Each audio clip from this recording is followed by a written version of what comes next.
네, 한덕수 증인께 묻겠습니다. 총리님의 증언이 사실이라는 것을 전제로 몇 가지 좀 확인하고 싶습니다.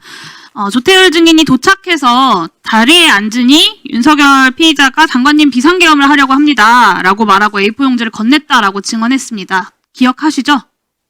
저한테 그런 적은 없습니다. 아니, 그렇게 그 상황에 대해서 기억하시냐고 여쭤본 겁니다. 제가 정확히 기억은 못하겠습니다. 왜냐하면 제가 우리 국정원장을 뵌 거는 아니요, 외교부 장관이 도착하자마자 비상계엄을 하려고 합니다라고 하면서 A4 용지를 주셨다라고 증언을 하셨거든요. 맞습니까? 저는 그거는 그 자리에 옆에 바로 계셔가지고 총리께서 그 외교부 장관은 어떻게 생각하십니까? 라고 물어봤다고 증언을 했는데 그것도 기억이 나지 않으십니까? 제가 물어본 거는 사실은 나중에 외교부 장관님이 말씀을 해주셔서 알게 된 거고요. 기억이 안 나신다는 제가 말씀이신 그거를 거죠? 물었다면은 대통령께 이 계엄에 대해서 반대한다는 의견을 좀 더 명확하게 총리님, 제가 총리님의 의도를 여쭤보는 것이 아니라 사실관계를 여쭤보는 제가 거여가지고요. 기억을 그 부분을 네, 못하겠습니다. 기억이 안 나신다는 얘기신 거죠. 10분 뒤에 조태용 국정원장이 그때 도착을 합니다.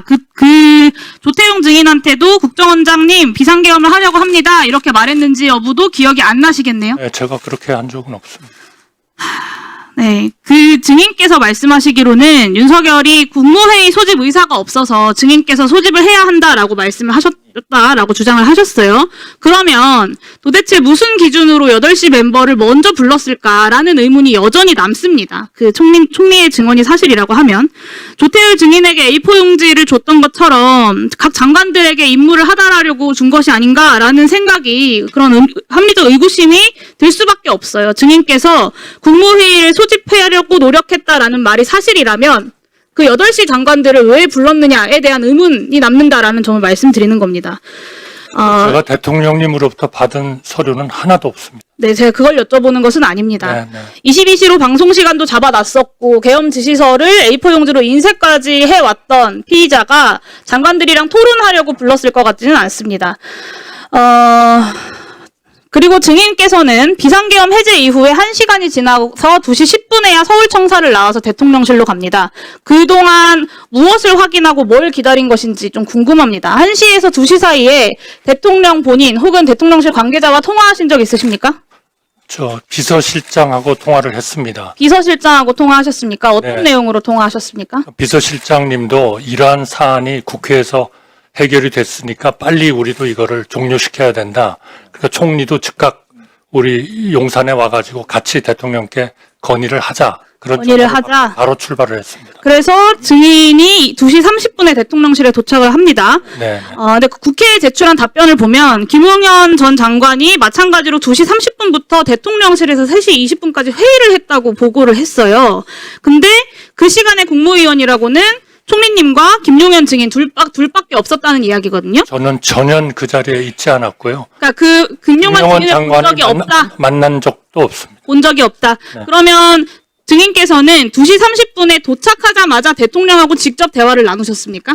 저 비서실장하고 같이 대통령님한테 2시 들어갔습니다. 30분에 도착하자마자 말씀을 나누셨다는 거죠? 제가 한 2시 한 30분쯤 됐어요. 도착하자마자 네. 바로 대통령을 바로 만났다. 대통령께 말씀. 그 자리에 김용현 전 장관은 없었다라는 말씀이시고요. 저는 기억이 나지 않습니다. 없습니다. 네. 그러면 그 2시 30분부터 3시 20분까지 김용현 전 장관이 했다는 그리고 공소장에 빠져있는 그 회의 내용이 무엇이었는지 누구랑 회의를 했는지 어떤 논의를 했는지도 수사의 대상이 되어야 합니다. 윤석열이 1시 47분까지 결심실 회의를 합니다. 그리고 이미 국회에서 박안수 사령관이 그 회의에서 계엄 해제를 논의한 바 없다고 했습니다. 그리고 실제로 병력을 동원하려고 애를 씁니다. 2시 40분에도 이신속 대응사단이 김용현이든 누구든 간에 지시를 받고 출동을 준비합니다. 그러니까 최소한 2시 40분까지는 윤석열이든 김용현이든 계엄군이든 누구든 계엄을 포기하지 않았다라는 이야기고요. 그리고 3시 26분에 윤석열이 비상계엄 해제 영상을 찍습니다. 대략 이 시간 사이에 2차 쿠데타 시도 포기가 결정이 된 겁니다. 근데 한덕수 증인의 증언이 맞다면 김용현은 그 시간에 윤석열 피의자도 그리고 증인도 아닌 누구랑 회의를 했는데 그 회의가 공소장에서 누락되어 있다는 이야기고요. 이 회의에서 누구랑 회의했는지 2차 쿠데타 모의나 지시나 점검을 위한 회의는 아니었는지 반드시 수사가 필요합니다. 마지막으로 여쭤보겠습니다. 4일 새벽 3시에 대통령실에는 윤석열의 변호사들이 이상민 전 장관, 박성재 법무부 장관을 제외하면 국무위원들은 거의 도착하지 않았을 텐데요. 실제로는 그렇기 때문에 실제로는 총리가 장관이 모여서 윤석열 피의자를 설득해서 개헌을 그만둔 게 아니다라는 겁니다. 군부대가 동원이 되지 않았기 때문에 2차 쿠데타를 할 수 없었던 거라고 봐야 할 것 같은데요. 인정하십니까? 아닙니다. 비서실장하고 제가 그 국회에서 의결을 해주셨기 때문에 바로 우리가 이거를 해제하면 안 된다 하는 거를 말씀드리려고 대통령한테 갔고 떠나면서 국무위원들이 전부 다 용산에 모여라 이렇게 지시를 하고 떠났습니다. 그래서 그 계엄 해제 국무회의는 제가 보기에는 모든 절차나 자료의 준비나 개의나 폐회나 완벽하게 이루어졌다. 저는 그렇게 생각합니다. 네, 이 김용현 전 장관이 했다는 2시 30분 회의의 진실을 반드시 수사를 통해서 밝혀야 한다고 마지막으로 말씀드립니다. 이상입니다. 네, 수고했습니다. 알려드립니다. 오전에